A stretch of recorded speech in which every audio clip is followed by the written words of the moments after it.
sa mga pagkakataon po ito, mga minamahal ko pong nanay at tatay, isang malaking karangalan po para sa akin na ang ipakilala ang isang taong kahit kailan ay hindi tayo iniwan sa gitna ng laban natin sa pandemya. Ang isang taong tunay na nagbigay ng pagmamahal, malasakit at kalinga sa aking mga nanay at tatay. Ang batang galing sa hirap, nagsumikap. Ang batang Maynila, Yorme Isko Moreno Domagoso.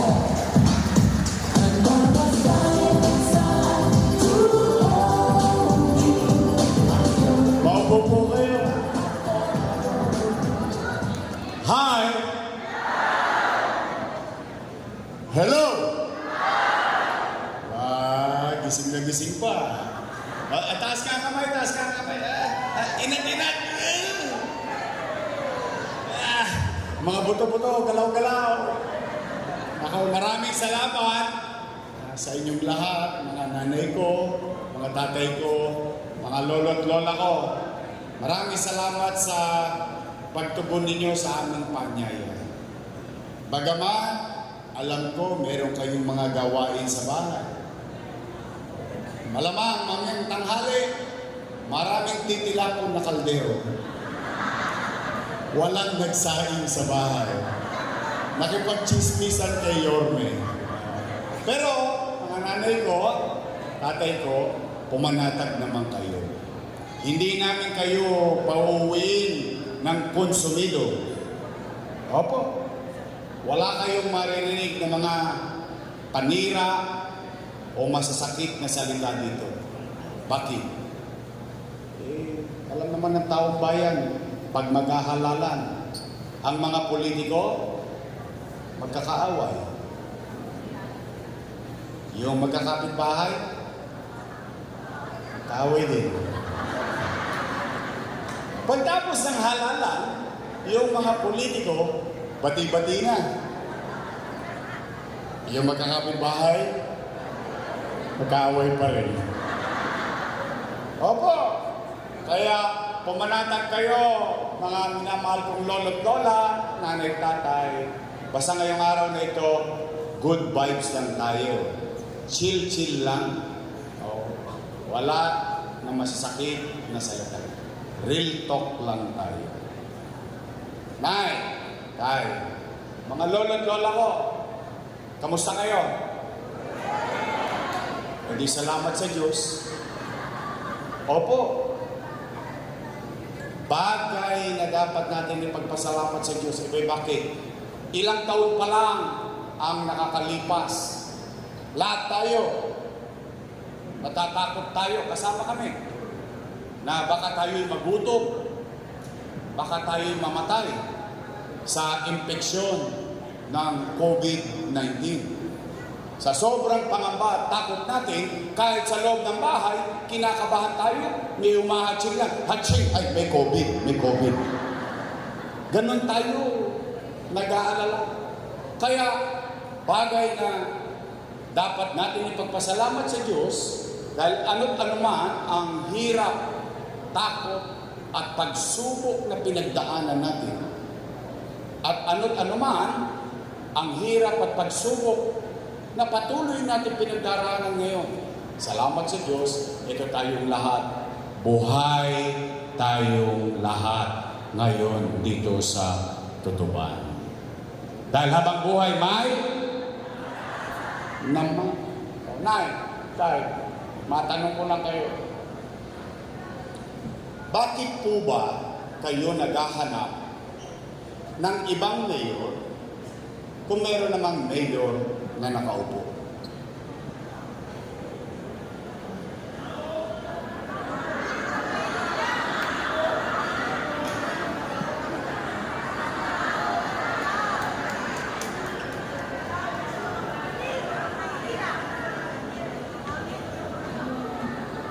Easy. Puso nyo, nakadikit lang yan. Baka mahulog yan. Hindi. Kaya ko yan naitanong.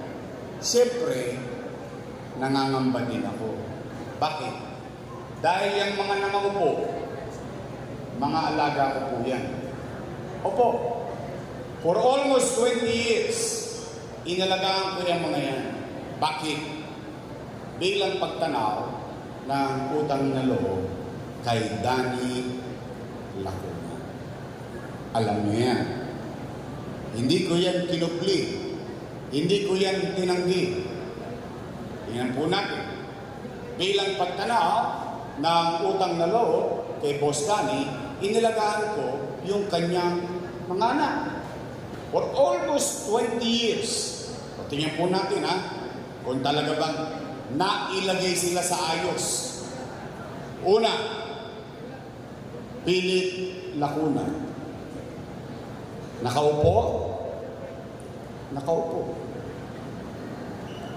Dennis Lacuna. Nakaupo? Nakaupo. Lay Lacuna. Nakaupo?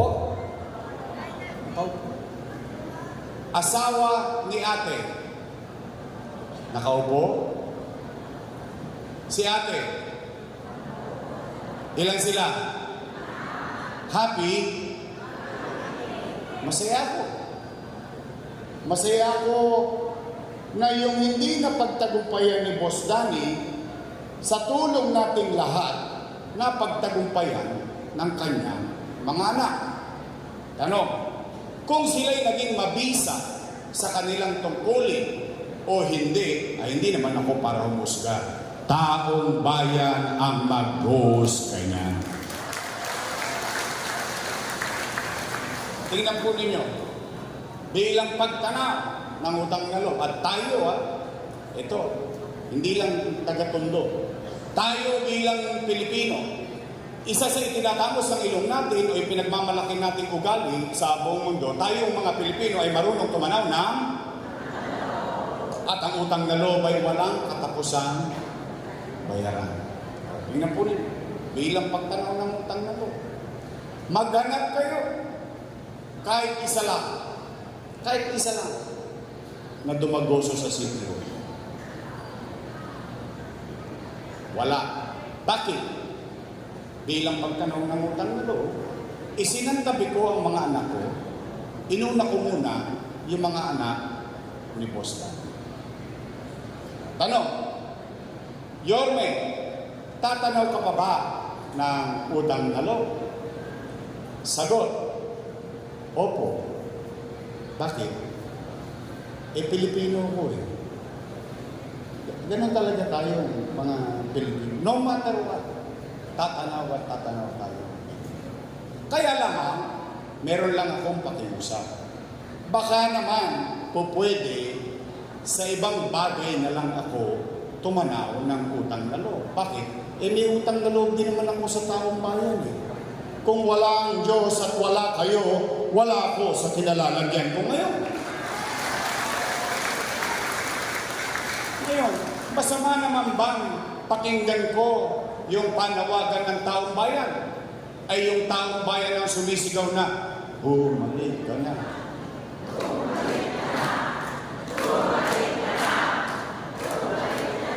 Yung taong bayan sumisigaw na bumalik ka na. Ako sinigawan, wala na babalik! Napanood nyo? Napanood ko din Hindi ko sukat akalain na maging ganun sila. Para akong asawang iminaleta yung damit ko, inagi sa labas ang pintuan, huwag ka nang bumalik! Bakit sila nagagalit? Bakit sila natatakot? Hindi naman sila may-ari ng pwesto na yan. Pag-aari yan ng taong bayan. In fact, empleyado lang kami ng taong bayan. At ang kontrata namin, 3 years. After 3 years, expire. Tapos babalik ka sa taong bayan. Magsasabi ka ng bagay na ginawa mo. At pag nagustuhan ng taong bayan ang ginawa mo, i-renew ka ng taong bayan. Another 3 years. Tama mali? At ang katotohanan, ang isang leader, kapag naging mabuti siya sa kanyang tungkulin, ipopromote pa siya ng taong bayan. Katulad ng ginawa ninyo sa akin. 23 anyos, ginawa ninyo akong konsehal. mga taga-Tondo. Tapos, ulit, konsehal. Tapos, ulit, konsehal. 9 years, finish or not finish, pass your paper. Tama po ba? Tapos kayo mga taga-Tondo, District 2, 3, 4, 5, 6, ginawa ninyo ko Vice Mayor. Vice Mayor. Vice Mayor. After 9 years, finish or not finish, pass your paper. Tapos ginawa ninyo kong ang katotohanan din, ang isang leader, kapag siya ay naging mabisa, epesyente, at ginagampanan ng kanyang tungkulin, kahit hindi na siya makita ng taong bayan, iboboto pa rin siya ng taong bayan. Tama po ba? Eh, ba't nagagalit? Bakit sila para bang pag-aari na nilang lahat ang pwesto niya? Eh, ba't naman ako hindi magtatampo? Eh, ba't naman ako hindi magdaramdam? Wawaglit lang ako na wala. Binago-bago na nila. Eh, ang buong akala natin, kung ano ang sinimulan ko, itutuloy na lang nila. Kaya nga natin sila binoto, hindi ko ba? Eh, wawaglit ako na wala, tatatong taon, bago-bago na lahat. Una, ang pinagdaramdam ko, anong binago nila? Patungkol sa senior citizen. Tingnan po natin, ha? Tingnan natin.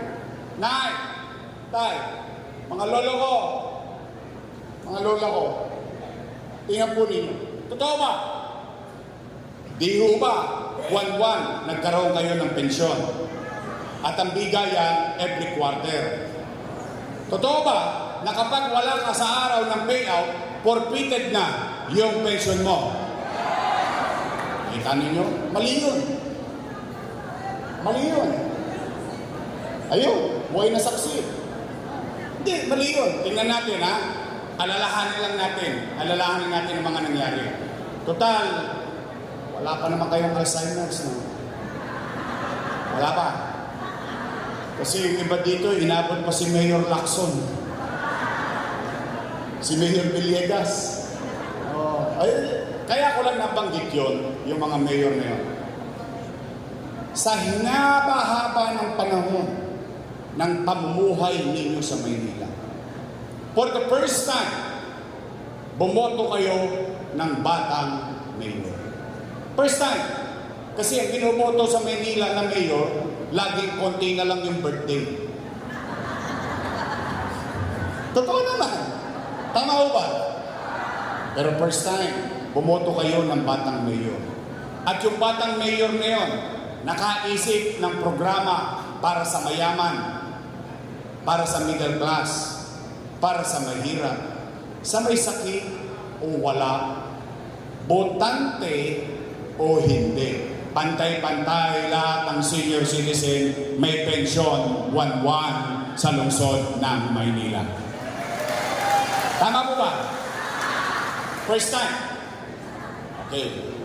Ngayon, anong sabi ko? Nay, tay, pumanatag ka. Kapag hindi mo nakuha yung first quarter, doble ka sa second quarter. Tama, mali? Ano ba sabi ko? Pag hindi mo nakuha first quarter, second quarter, pagdating ng third quarter, triple ka. Tama, mali? Ano pa sabi ko? Mga lolo ko, pumanatag kayo. Pag hindi nyo nakuha yung January, hanggang Nobyembre, pagdating ng Disyembre, maglulumi-lumi tayo. Lumi-lumi. Enero, Febrero, Marso, Abril, Mayo, Hunyo, Hulyo, Agosto. Hey!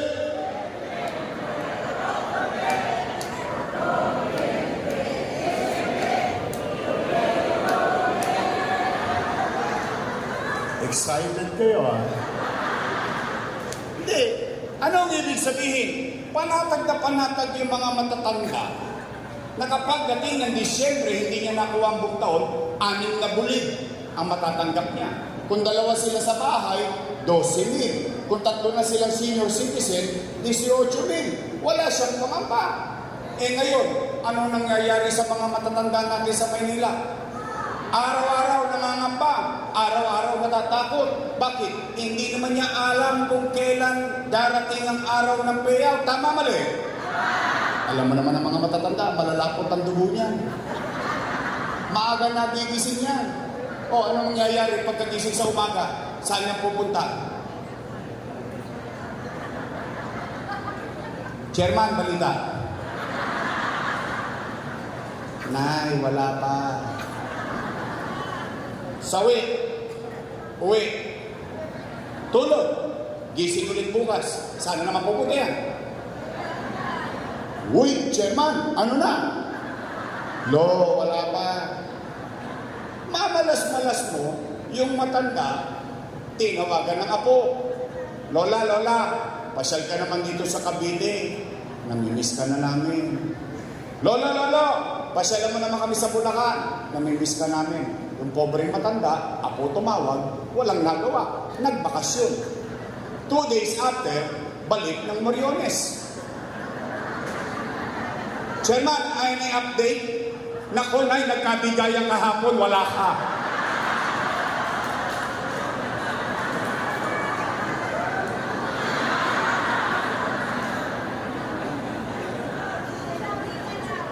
Sinoli ka lang. Diba? It doesn't make sense. ₱500 pahirapan mo pa yung mga matatanda. Sa totoo lang, ha? Ito real talk. Yung iba sa inyo dito, may 500 naman eh. Kaya lang, it's not about the money. It's not how much. Yung gusto mo lang may paramdam sa mga matatanda na mahalaga pa sila. Sa tinagal-tagal ng panahon ng pamumuhay nila sa Maynila, sa hinaba-haba ng panahon na babayad silang amilyar, ngayon naramdaman ng mga matatanda, ay, may bilang pa kami. Ay, mahalaga pa kami. Yun. It's not kung magkano. In fact, yung iba sa inyo dito, pinagagalitan pa ng anak. Nay, huwag ka nang pumila dyan ang init-init. 1.5 lang yan, baka atakihin ka pa. Ano sagot ng matanda? Ayoko ng pera mo, gusto ko kay Yorme. Iniyayabang lang ng matanda yun eh. Yung maramdaman niya, mahal pa ako ng gobyerno. May halaga pa pala ako. Tapos 500, totoo lang ha. Ito, may 500 kayo ngayon. Umuwi kayo ng wagas, hindi naabot yung 500 yun. Kaya lamang, yung, alam mo yung, hindi. It's about the act. Yung ginawa ng gobyerno para sa atin. Yung pagpapalaga ng gobyerno para sa atin. O Nay, Tay, totoo ba? Na kapag hindi ka na botante, tanggal ka na sa pensyon. Mali na naman yun. Bakit? Uulitin ko, ha? Sinimplihan ko na nga lang yung rules eh. Ano sabi ko? Mayaman, middle class, mahirap, may sakit o wala, botante o hindi. Bakit ko sinama? Malayo pa lang, inabatan ko na yung magiging problema. Botante o hindi. Bakit ko sinama yun? Kasi yung matanda, patuloy na tatanda. Tatanda at tatanda. Tatanda at magkakasakit. At pag nagkasakit, halimbawa, asawa mo, buhay pa, humihinga pa, tao pa, mamamayan pa ng lungsod. 6 na taong hindi nakaboboto, ditanggal na sa listahan ng botante. Tama, mali? Pero buhay pa. Dahil sa walang boto, walang pensyon. Wow! Ang lupit nyo din. Tatanda din kayo. Una-una lang yan. Mauna na sila. Masakit yun eh. Kaya nga hindi nyo napansin, pinagpantay-pantay ko ang tao. Mayaman, middle class, mahirap. Para hindi na magkasamaan ng loob. Magbibigay ka rin lang naman, pasasamayin mo pa ang loob. Isipin ninyo kung kayo yun. Humihinga pa kayo, tao pa kayo. Dahil sa wala kayong bilang sa boto, wala na kayong pakinabang sa gobyerno. there must be something wrong with that idea.